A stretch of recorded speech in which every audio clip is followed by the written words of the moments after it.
Welcome everybody on today's webinar. Sorry for the technical issues, but we are finally here. I'm Balin from Kubix Institute of Technology and will be your host today. And I hope you can hear and see us. If not, please comment below. Today we will talk about machine learning operations and give you a sneak peek into the main challenges MLOps addresses. The presenter today, Gerzson Boros, is the owner and CEO of Data Science Europe and lead machine learning engineer who has been involved in data science and AI for over 10 years. And in the last 5 years, if I'm correct, he and his team have successfully worked on more than 30 projects on data science and artificial intelligence. Hi, Gerzson. Thank you for accepting our request. How are you today? Hi, thank you very much for the invitation. So before we share your screen and you start the presentation, what is the first point of connection with machine learning and how did you get here in this field? Yeah. So, machine learning became popular between 2010 and 2015. And at the time, companies were focused on improving the accuracy and performance of their machine learning algorithms, but they didn't reach a lot of people yet. However, as machine learning algorithms started reaching more and more people, companies faced a major challenge scaling those algorithms. And believe it or not, 85% of all machine learning models never make it to production. So this is the main issue. Therefore, we are here, and because it's a pretty big number, and this number was reported just 3 or 4 years ago, not a decade ago. So this means that many of machine learning algorithms created either aren't useful at all or can be used for some reason. And companies want to make profit, and therefore we need to decrease this number. Yeah, and what do you think if this 85% is back in 2020, maybe this number is decreasing or increasing? I think it's decreasing currently because MLOps is more and more popular, and I hope it's better and better. Okay, can you give us a little insight what your presentation aim is? Yeah, sure. So I will speak a little bit about the training, and after that, very shortly about MLOps. Why is it necessary to use, and about the levels of MLOps. And after that, I will show some examples from this territory, some coding examples, and some modules. Okay. I think we can start, but before I share your screen, I just want to point it out that everybody can ask questions in the comment section below, and you can rewatch this webinar on Facebook and YouTube. So don't forget to subscribe to our channels. So here's your screen, Gerzson, and the stage is yours, and I will be back. Thank you very much. Okay. So can you see my screen, right? And the presentation. Yeah, it's clear. Okay, great. Okay, so I would like to speak a little bit about the training. So in the first week, we will speak about the motivation of MLOps. And to speak about MLOps, so machine learning operations, we need to talk about DevOps. And because MLOps is DevOps and model and data, it will be very related to DevOps, and yeah, it will be the first week, so it will be a short introduction, not very detailed, but not very short. The introduction to MLOps. So we will talk about real industrial examples. And I will show the DevOps principles and the life cycle, which is very related to MLOps. And after that, I will present the MLOps principles and the system design process. And we will speak about the MLOps levels in more detail than today. And we will discuss about MLOps stack, tools, and we will create shortly a REST API and Docker image. We will speak about exception handling in Python, about logging, documentation, coding style, and there will be a case study. The second week will be about ML development, so machine learning development and deployment, because we want to focus on MLOps. Therefore, development won't be very focused here, but in order to have a machine learning model, therefore machine learning development is also important. But it won't be in focus, it won't be very long.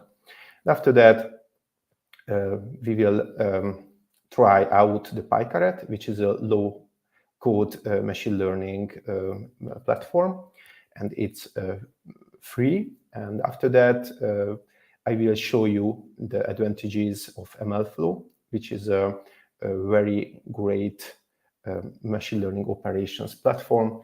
And after that, there will be a case study about PyCaret and MLflow programming. In the third week, monitoring and alerts will be the topic.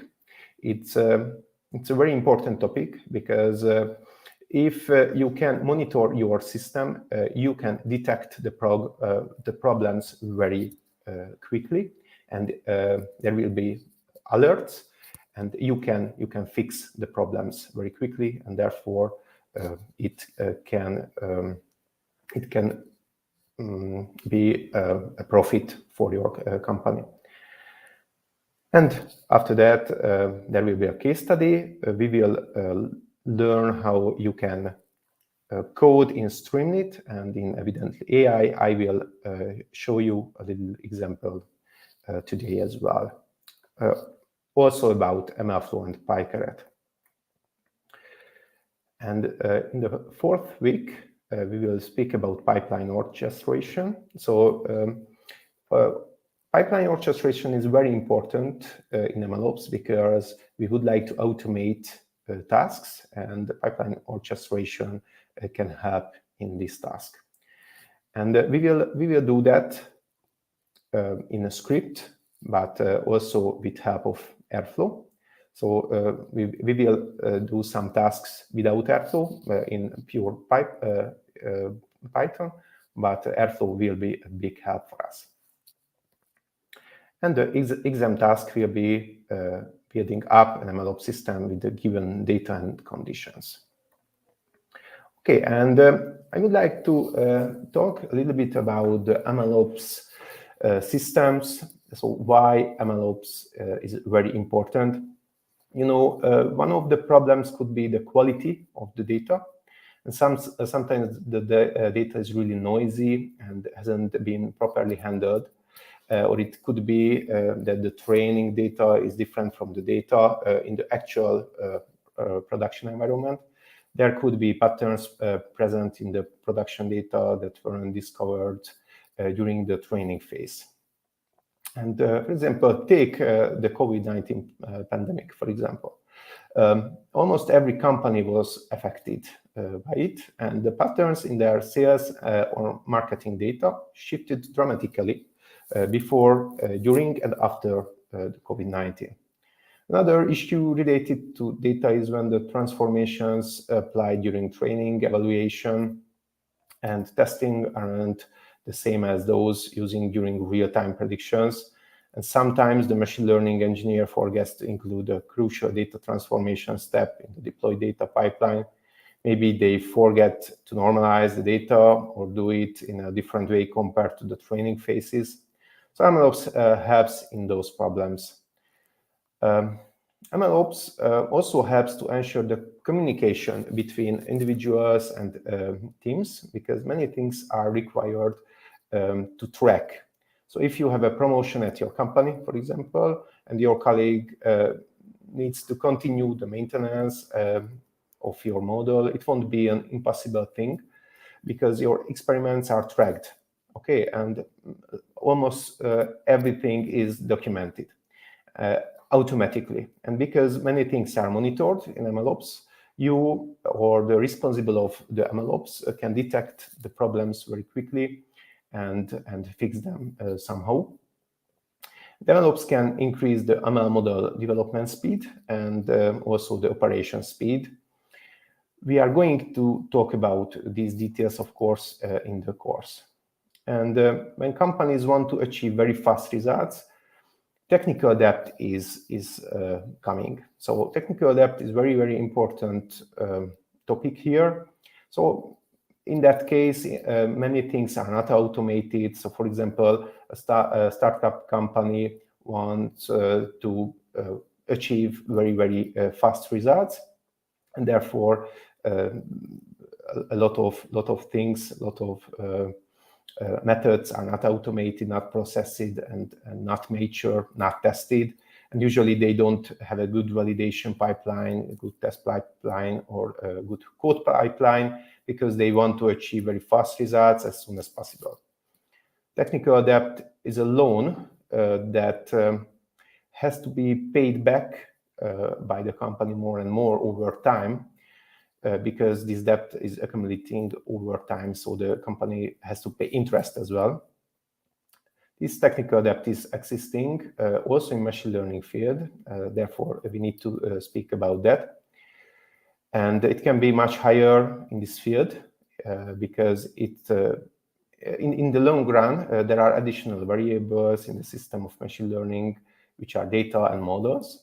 So because of that, the chance of technical debt is much higher compared to traditional software systems. Okay, you can see, I hope, my screen, and this slide is about MLOps level 0. So in that case, we used to deploy only the train model artifacts and as a prediction service in production, and it was done manually. So we have a REST API here, but the implementation of this running and so on, these are manually tasks. However, in MLOps level 1, we take a step further by deploying the entire training pipeline here. And the model deployed as the prediction service in production is trained using the most up-to-date data available in the production environment, ensuring the highest level of accuracy and relevancy.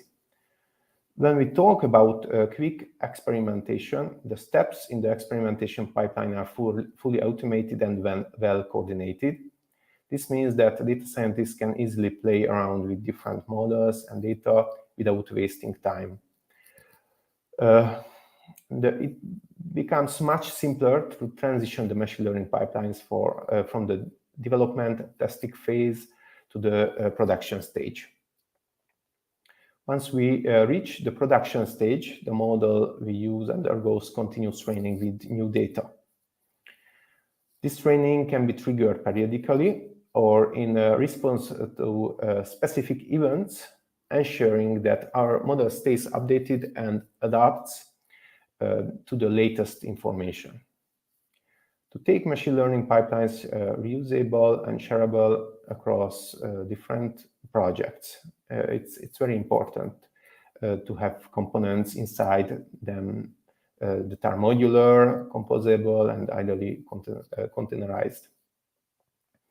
While some components, like exploratory data analysis, can still be in notebooks, other components need to be modular to facilitate flexibility and reusability. When it comes to delivering models continuously in production, the machine learning pipeline should constantly deploy prediction services for newly trained models using new data. Additionally, the pipeline responsible for deploying the trained and validated model as a prediction service must be automated. we need to, we need to reduce the manual effort. And in case of level 2, we, for example, if we see the development and experimentation. So during this phase, various algorithms and modeling techniques are tested, and different techniques and tested, and different experiment steps are organized. The outcome of this stage is the source code for the pipeline steps, which is then uploaded to a code repository. Then the continuous integration of the pipeline here. So once the code is uploaded to the repository, it initiates a test pipeline that constructs the necessary components, such as packages and artifacts required for deployment and the later stage. Okay, about the continuous delivery pipeline. So artifacts generated in the previous stage, which are deployed to the target environment. And this stage results in a deployed pipeline that includes new implementation of the model from the first stage. And the triggering is also automated. So the execution of the pipeline in a production environment is automatically triggered based on the predetermined schedule or in response to an event trigger. The final outcome of this stage is a train model that is pushed to the model registry. Okay. Let's continue with continuous delivery of the model. So the finalized train model is deployed as a service. So we will have an application to obtain predictions from the model. Applications can get predictions from this REST API, from this service. The result of this stage is a deployed model prediction service. And the model monitoring, this task is very important, as I mentioned as well already. So the model deployed in a production environment is continuously monitored by collecting statistics on its performance. If the model deviates or deteriorates beyond an acceptable threshold, this stage will trigger the execution of the pipeline in production to retrain the model using new data or initiate a new experiment pipeline. So it was my presentation, and I would like to continue with some tools. So I will show you some examples, and I hope. So we had a little problems with technical stuffs, but okay. So I would like to show you some example from PyCaret and MLflow, because after MLOps theory and discussing about MLOps, DevOps importance, we will continue with PyCaret and MLflow. As I mentioned as well, PyCaret is a low-code machine learning platform, which enables you to do data preprocessing, data preparation, scale, transform, feature engineering, feature selection, and model training, optimization, analyzing. So, for example, EDA, deployment, and other things. You can do these very quickly. For example, an EDA with PyCaret. So you can see just few lines of code here. So we import this, and with EDA function, we have a pretty good exploratory data analysis report, and we can see many things here, which can be very useful when you want to understand the data and you want to get insight about the data. Okay, so it was EDA. And after that, we create a data pipeline. So we will work with this data set, which is a database prediction data set. So there is a description here. There are different columns in this data: gender, age, hypertension, heart disease, smoking history, BMI, this hemoglobin level, blood glucose level. These are the predictors. This can be the features or the columns in the data, the input data, and we have an output column, which is the diabates. So we want to predict this column. Okay. Okay, back to our data pipeline. I downloaded this data, but because we want to work with data as in an MLOps system, therefore I imported this, I inserted this into a Postgres database, and now we import this data here. And I don't want to dig very deeply, I want to show you some highlights about the MLOps, about these tools. So here we have training and test data, and which is very, very interesting that with PyCaret we can create a setup function, and we can parameterize the data preprocessing. So there is a very good documentation of PyCaret, and there are many opportunities. We will speak about them as well. And there are default metrics which are calculated, and we add a custom metric. Okay, and we will have results, but unfortunately, because of this technical issue, we are not able to see these results. But okay, no problem. I show you some examples in the documentation of PyCaret. So you can see, you can look at this example, the scores, different metrics. So you can look at different results for different machine learning algorithms. You don't need to import every machine learning algorithm from scikit-learn and from other sources. So here there are several different machine learning algorithms which can be relevant for this task, and you can compare them very easily. And it's only just one line of code. Okay. And after that, where we are? Okay.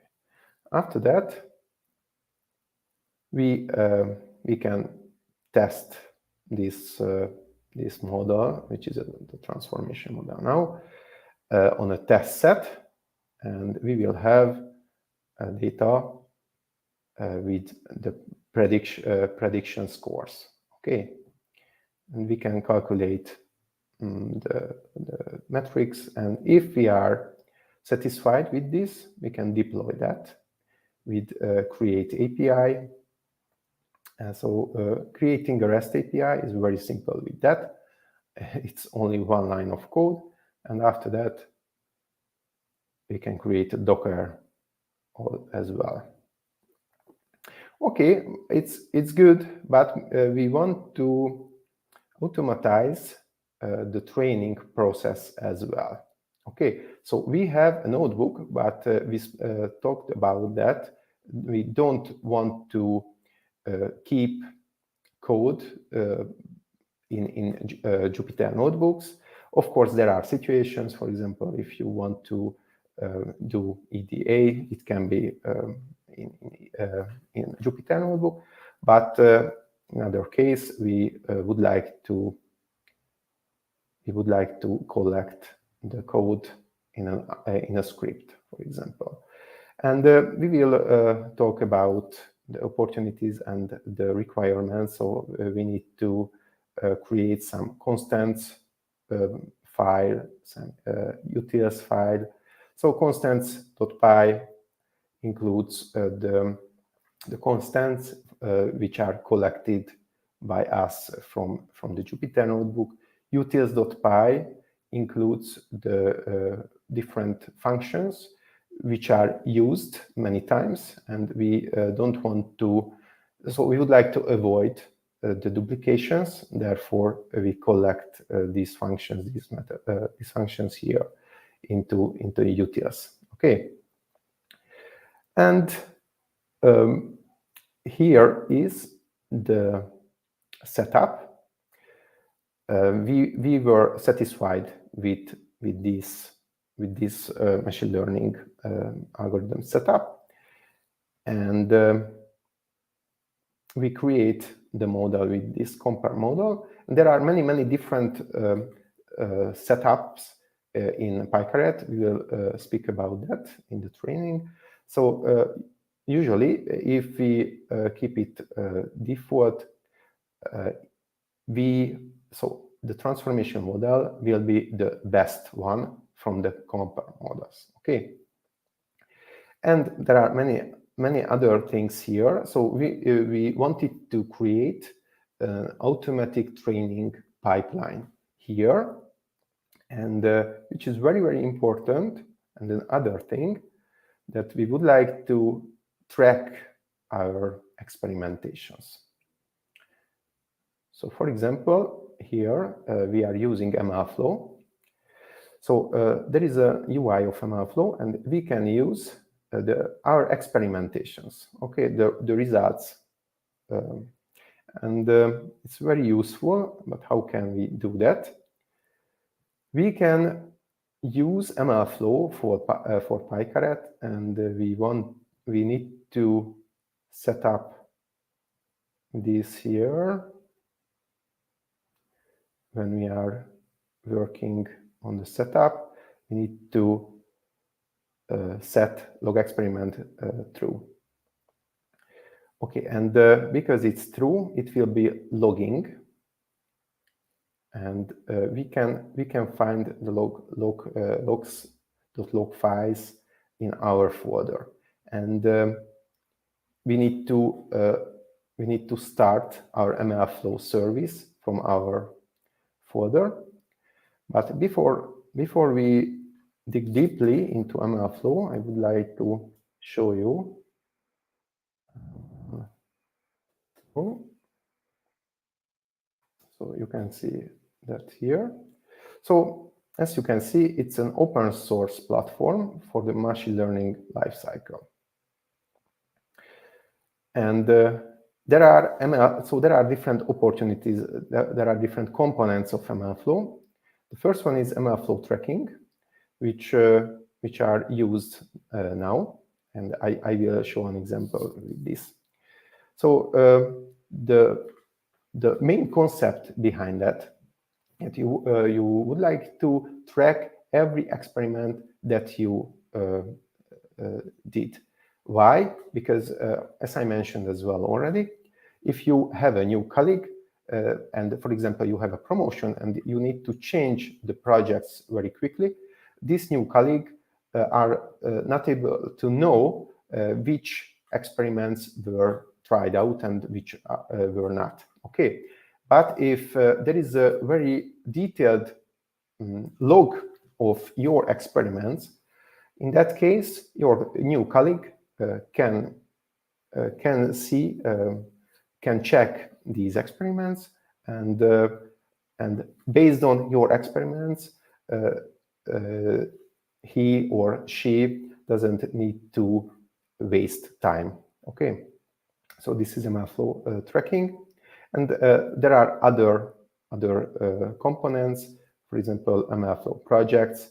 So you can package data science code. And we will see also an example for this. And you can deploy machine learning models not only from PyCaret, but almost from anywhere. And model registry, so you can register your models in a central repository. Okay, and as you can see, there are many different tools, packages in Python which are supported by MLflow. So if you have a TensorFlow model, PyTorch model, or anything else, you can use MLflow for them. Therefore, I say MLflow is a very universal tool, and I can recommend it very well. Okay, so back to our experiment. So we can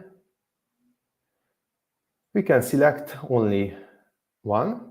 For example, we have only one session here, but we could have many different sessions. For example, here I think there are several different sessions. Yes, so there are 4 sessions, but it wasn't finished. So, for example, we can open this session and we can see the results. You can customize which one to see here. So there are many different opportunities, and you can sort by different metrics. You know, our data is highly imbalanced. Therefore, MCC, so Matthews correlation coefficient, is a good choice, for example, as a metrics here. So we can see that gradient boosting classifier was the best here. But we can select all of them.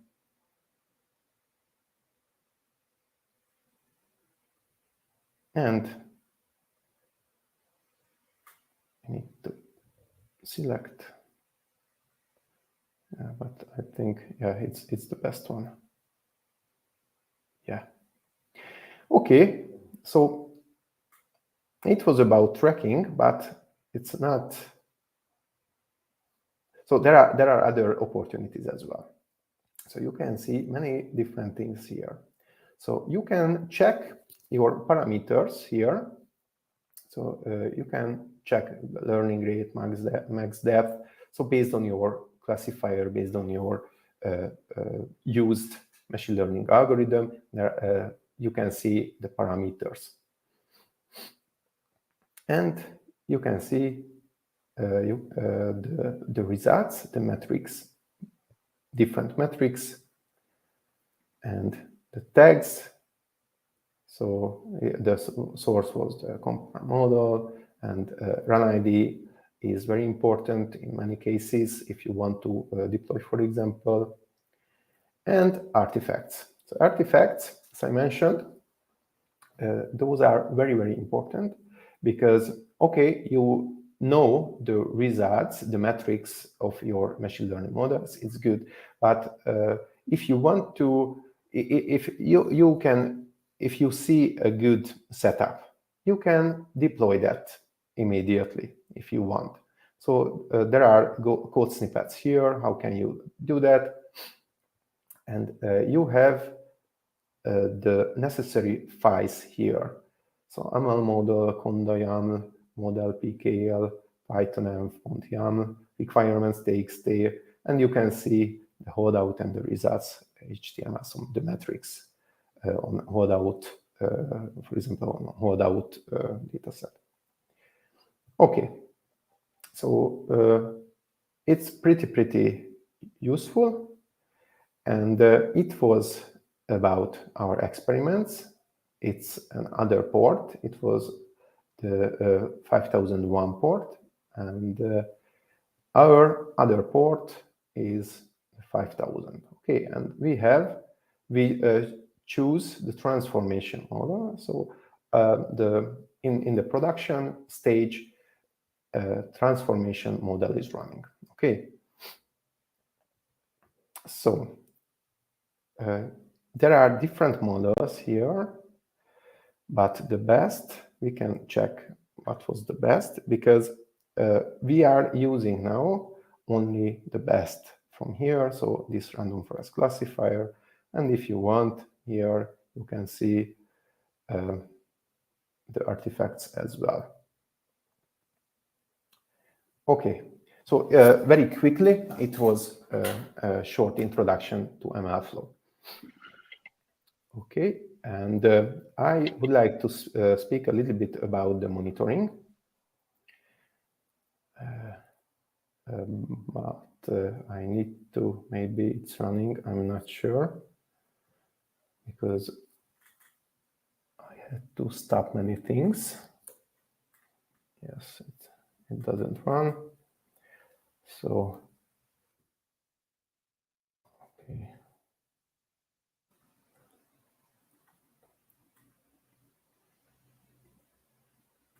We run this.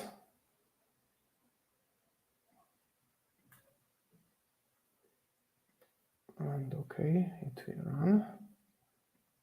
I want to do this here. So it will be just a short example about the monitoring of MLOps systems. Okay. So we do this with Streamlit and evidently AI. So what is Streamlit? Streamlit.io is a fast building dashboard system. So you can build dashboard with this very quickly, and there are galleries. You can see many examples here. Also code snippets, also documentation. So if you want to create very quickly a dashboard, which needs to be very customized, and you don't want to spend a lot of time on that, I can recommend Streamlit. And evidently, AI is another great source for monitoring, and we will use together those tools. Because evidently AI is also for monitoring, but it's for detecting data drift and concept drift. So there are different opportunities, different reports from evidently AI, which can be created. We will look at many examples, also coding examples, and we will create a detailed dashboard. And I will speak about the theory behind monitoring, behind deployment, and behind other MLOps methods. Okay, and back to our fast example. So we can see a short overview about our data set. Of course, it's not always necessary, but it's good if you can see, for example, the newest data elements, data records. And this is an MCC score, so Matthews Correlation Coefficient score of the last runs.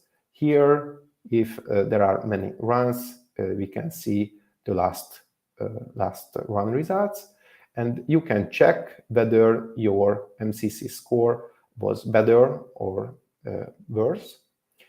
And we handled in our code that in any so underlying different conditions, we deploy the newly trained model. So data is coming,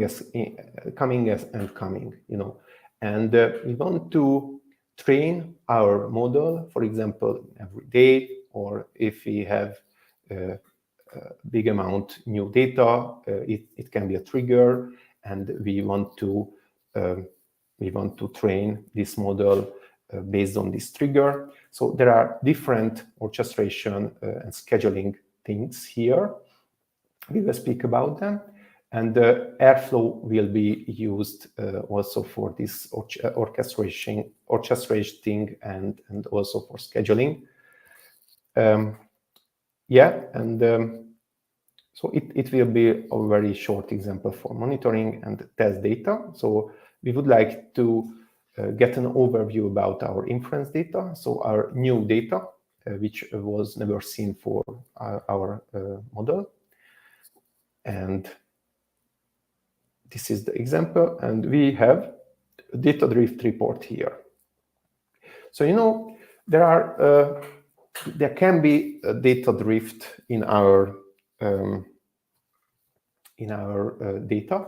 For example, so what does it mean? The underlying distribution behind the data are different. So behind the new data and behind the old data.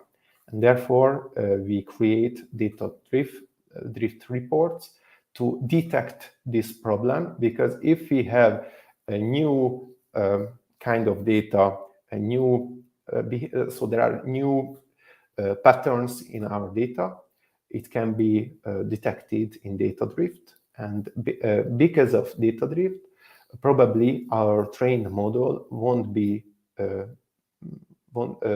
work very well. Okay, therefore, detecting data drift and give a trigger, give an alert, for example, on a Slack channel, in an email, or in other forms. We send an alert for the responsibles, and these responsibles can do something when data drift is detected. Or, for example, our model, our newly trained model accuracy or scores are very, very bad. Okay, so in that case, so there are many situations in which alerts are very needed, very required. And you can see different things here. You don't want to dig very deeply, so you can what the main point is. The main point is here. Data drift is detected in level, but okay, this is the index. But in others, data drift is not detected. Okay. So diabates, which is our target value, there isn't any data drift. Okay, thank you very much for your attention, and yeah, I'm very curious about the questions if there are, and if we have time. Yes, thank you so much, Gerzson, for your presentation. I'm checking the comment section. If everybody has a question, drop down in the comment section and we will answer it with Gerzson.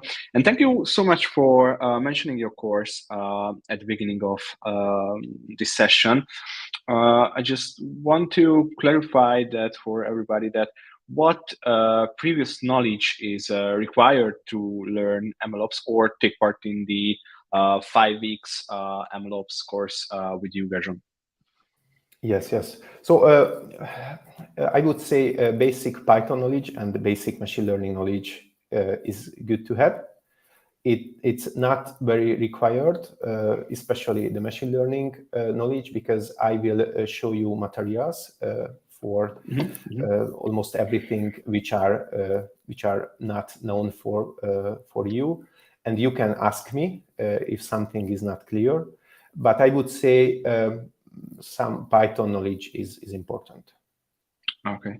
And next to this question, we just got another question, that how long does it take to learn as a beginner? So I would rephrase this question: how long does it take to create your own first project confidently in this new environment?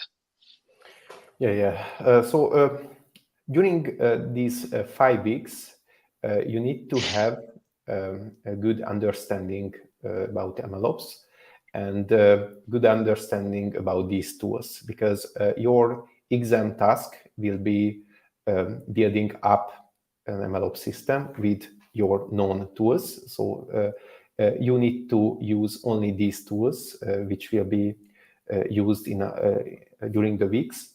So therefore, I would say after these 5 weeks, you should be able to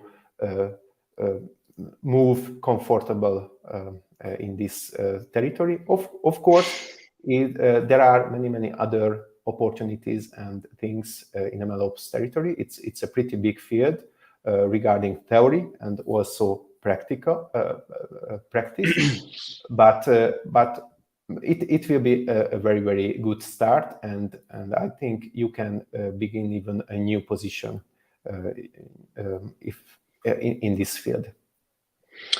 Yeah, thank you. And also, this is a question from my side that for who would you recommend the training to in particular? So I think machine learning engineers, data scientists, even data engineers, and even DevOps engineers was mentioned or not, I'm not sure. So they are very relevant for this training. I would say for managers it's too deep, therefore I won't recommend that. We got another question from Frijesh. Thank you. Are all of these tools you demonstrated open source? Yes, exactly. So because you will be able to create apps, applications, APIs, Docker images. Therefore, you are able to deploy these solutions on any cloud platforms.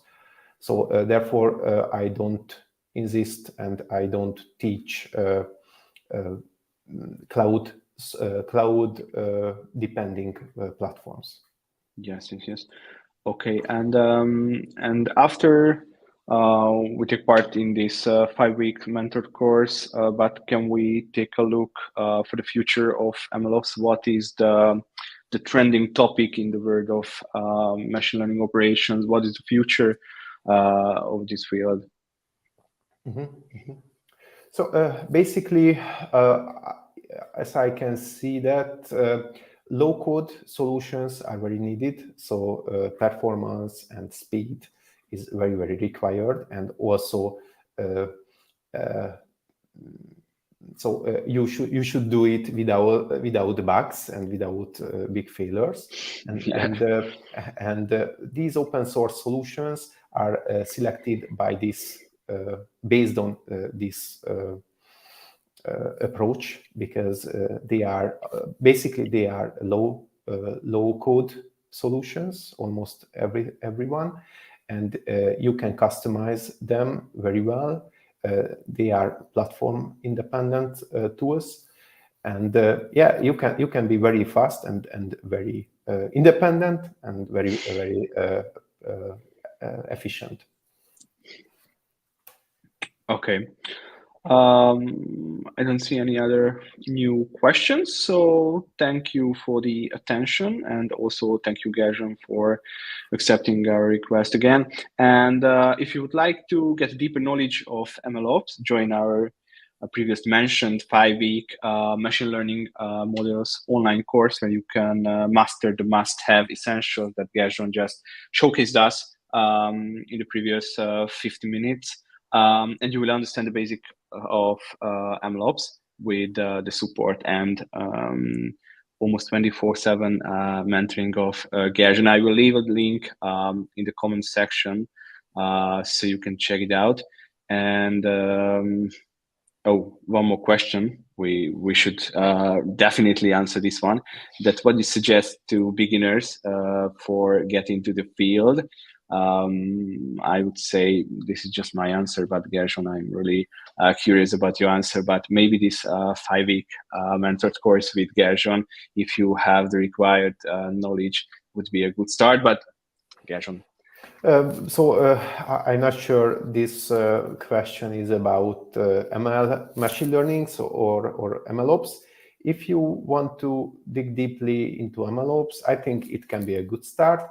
If you want to learn about machine learning and after that about MLOps, I would suggest other machine learning opportunities at Cubix. Thank you so much. So as I mentioned, don't forget to follow Cubix Institute of Technology Facebook and YouTube channels, because we are coming with new topics in the cloud. Kubernetes is on the table in the next couple of weeks, and also other really interesting topics are coming. Gerzson, once again, thank you for this presentation, and thank you for everybody who's with us. And have a lovely night, and see you in the next one next week. Thank you again. Bye. Goodbye.